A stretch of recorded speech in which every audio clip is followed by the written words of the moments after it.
अब चलिए बेलन का आयतन क्या होती है उसे जो है समझते हैं। ठीक है, तो देखिए ये क्या है, एक बेलन है। ठीक है, तो इसके अंदर जितना भी मटेरियल्स वगैरह सब आ सकते हैं। ठीक है, अगर इस बेलन को पूरी तरह से भर दिया जाए, ठीक है, इसे पूरी तरह से भर दिया जाए तो ये जो है बेलन का आयतन कहलाता है। क्या कहलाता है? बेलन का आयतन कहलाता है। ठीक है, तो देखिए बेलन का आयतन क्या होगा। तो यहाँ पर देखिए इस चित्र में माना बेलन के आधार की त्रिज्या क्या है, आर है।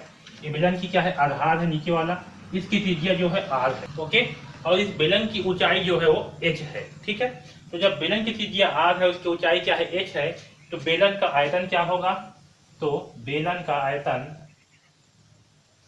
का आयतन बराबर होगा आधार का क्षेत्रफल, इसका क्षेत्रफल और ऊंचाई। ठीक है, आधार का क्षेत्रफल इंटू ऊंचाई के बराबर होगा। ठीक है, तो देखिए यहाँ पर आधार का क्षेत्रफल क्या होगा, ये क्या है नीचे में एक ये जो वृत्त है ना, तो इसका आधार का क्षेत्रफल क्या होगा? आधार का क्षेत्रफल होता है पाई आर का वर्ग इंटू ऊंचाई, ऊंचाई क्या है एच। ठीक है, तो बेलन के आयतन का फार्मूला क्या होगा? इसके आयतन का फार्मूला होगा पाई आर का वर्ग इंटू एच। ठीक है, ये जो है बेलन के आयतन का फार्मूला है। ठीक,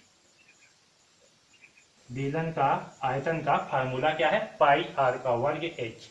ठीक है, तो इस फार्मूले को भी आपको याद रखना है। बेलन का आयतन बराबर क्या होगा? बेलन का आयतन बराबर होता है आधार का क्षेत्रफल और ऊंचाई के गुणनफल के बराबर होता है बेलन का आयतन। ठीक है, तो ये जो है आपको फार्मूले याद रखना है। तो बेलन से संबंधित 3 महत्वपूर्ण फार्मूले आपको याद रखना है। बेलन का आयतन, बेलन का वक्र पृष्ठ का क्षेत्रफल। ठीक है, वक्र पृष्ठ का क्षेत्रफल, मैंने क्या बताया था इसके वक्र पृष्ठ का क्षेत्रफल, ये वाला जो पृष्ठ होता है, ये वाला बीच का, इसे क्या कहते हैं? वक्र पृष्ठ। इसका क्षेत्रफल क्या होता है? पाई आर एच। वक्र पृष्ठ का क्षेत्रफल होता है 2 पाई आर एच। ठीक है, और एक फार्मूला याद रखना है आपको, संपूर्ण पृष्ठ का क्षेत्रफल। तो संपूर्ण पृष्ठ का क्षेत्रफल का फार्मूला क्या होगा? 2 पाई आर कोष्टक में h प्लस आर, ये जो है संपूर्ण पृष्ठ का क्षेत्रफल होगा। ठीक है, तो ये तीनों फार्मूले को आपको याद रखना है, तभी जो है बेलन से संबंधित प्रश्न आपसे बनेंगे। ओके, आया समझ में? तो इन तीनों फार्मूले को नोट करके रख लीजिए। ठीक है, तो इस वीडियो में बस इतना ही। धन्यवाद।